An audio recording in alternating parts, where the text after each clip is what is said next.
Assalamualaikum warahmatullahi wabarakatuh. Hai teman-teman, video kali ini adalah video untuk mata kuliah Bahasa Indonesia. Saya di sini akan membahas tentang jurnal ilmiah yang berjudul Analisis Efisiensi Penggunaan Rice Transplanter terhadap Petani Desa Tebung. Sebelumnya, perkenalkan, nama saya Ainur Rohma dari golongan A, NIM D41211976, Prodi Manajemen Agroindustri. Sebelum mulai, kita akan menjelaskan tentang topik yang dijelaskan terlebih dahulu, yaitu 1. Pendahuluan, 2. Rumusan masalah, 3. Hasil dan pembahasan, yang terakhir adalah kesimpulan dan saran. 1. Pendahuluan. Kebutuhan akan mekanisasi pertanian semakin meningkat seiring dengan mudah tenaga kerja pertanian dan adanya kenaikan upah yang nyata di pedesaan terutama di daerah. Indikator paling sederhana untuk mengatur bahwa mekanisasi pertanian makin dibutuhkan dapat dilihat dari meningkatnya jumlah alat yang digunakan terutama di desa. Selama periode 2013 sampai sekarang, jumlah alat panen terus meningkat. Kita 2020.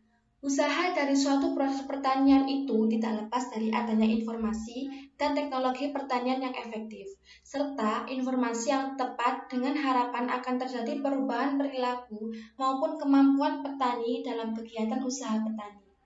Pendekatan pemberdayaan masyarakat dalam suatu pembangunan masyarakat mengandung arti bahwa manusia ditempatkan pada posisi pelaku dan penerima manfaat. Alat pertanian yang sudah diterapkan di Desa Tebung adalah rice transplanter atau mesin tanam dan power thresher atau perontok padi. Kecamatan Dukun, Kabupaten Gresik yang merupakan kawasan pertanian padi sawah dengan jenis pengairan irigasi yang berasal dari bendungan yang bernama Waduk Mentaras yang menjadi sumber utama pertanian. Petani di Desa Tebung sebagian besar mengusahakan padi sawah sebagai komoditi pertanian utama.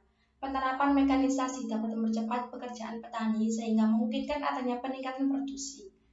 Inovasi pertanian telah masuk ke pedesaan, akan tetapi hal tersebut tidak terlalu signifikan dalam hal memecahkan masalah kemiskinan pada masyarakat. Dapat diartikan masih banyak masyarakat petani yang berada dalam kemiskinan meskipun inovasi mulai dari munculnya alat-alat produksi. Yang kedua, rumusan masalah. 1. Bagaimana efisiensi waktu dalam penggunaan rice transplanter pada usaha petani padi di Tebung. Yang kedua, bagaimana proses kerja dalam penggunaan rice transplanter pada usaha petani padi desa Tebung. Yang ketiga, hasil dan pembahasan, yaitu terdiri dari efisiensi waktu.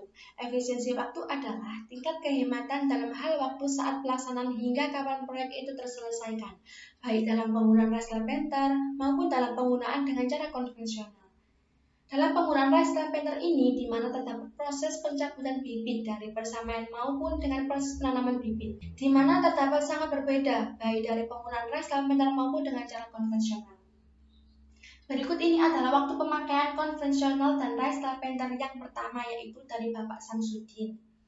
Menggunakan dengan cara konvensional dalam waktu 1400 menit, luas lahan 0,2 hektar. Sedangkan penggunaan rice transplanter dalam waktu 60 menit, luas lahan 0,2 hektar.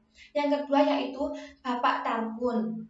Menggunakan dengan cara konvensional dalam waktu 1500 menit, sedangkan rice transplanter 75 menit dengan luas lahan 0,3 hektar. Rata-rata dari penggunaan secara konvensional ini yaitu berjumlah 1450 menit dengan luas lahan 0,25 hektar dan rata-rata rice transplanter 67,5 menit dengan luas lahan 0,25 hektar. Yang kedua, efisiensi proses kerja. Efisiensi proses kerja adalah perbandingan terbalik antara pekerjaan yang dilakukan dengan hasil yang dicapai oleh pekerjaan tersebut sesuai dengan yang ditargetkan, baik dalam hal mutu maupun hasilnya. Proses kerja dalam penggunaan rice transplanter dengan menggunakan cara lainnya atau bisa disebut dengan sistem tanam konvensional. Proses kerja dalam dua tahap ini apakah lebih efisiensi dalam penggunaan rice transplanter atau lebih efisiensi dalam penggunaan dengan sistem tanam konvensional ya teman-teman? Bapak Samsudin mengatakan, menggunakan rice transplanter dalam proses tanamnya tidak bagus karena proses tanamnya harus menggunakan bibit yang mudah. Sering terjadi permasalahan juga dalam setiap proses tanamnya. Saya ini masih sering menggunakan sistem tanam dengan cara konvensional, meskipun Bapak juga bisa sebaiknya menggunakan rice planter. Bapak Samsudin ini masih sering menggunakan dengan cara konvensional beralasan karena hanya menggunakan bibit yang tua saja dan tidak ada kendala apapun dalam proses tanamannya.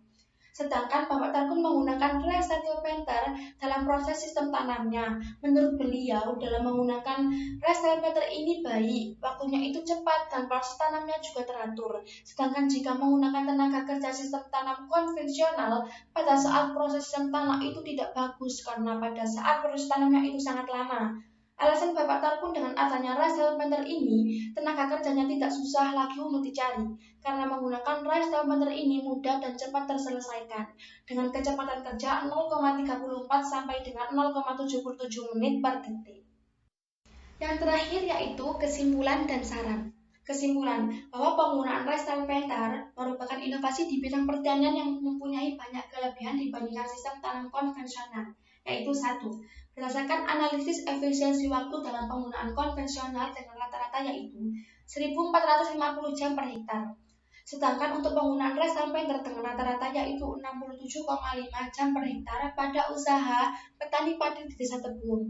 Yang kedua, berdasarkan analisis efisiensi proses kerja dalam konvensional terdapat 50% mengatakan tidak bagus, dan penggunaan rice planter terdapat 50% yang mengatakan baik pada usaha petani padi di Desa Tebuung.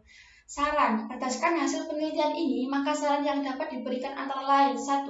Perlu diadakannya penambahan mesin tanam untuk memenuhi kebutuhan petani agar tidak terjadi pengantrian pada saat waktu penanaman. Yang kedua, perawatan mesin perlu ditingkatkan agar mesin rice planter tetap dapat beroperasi dengan baik.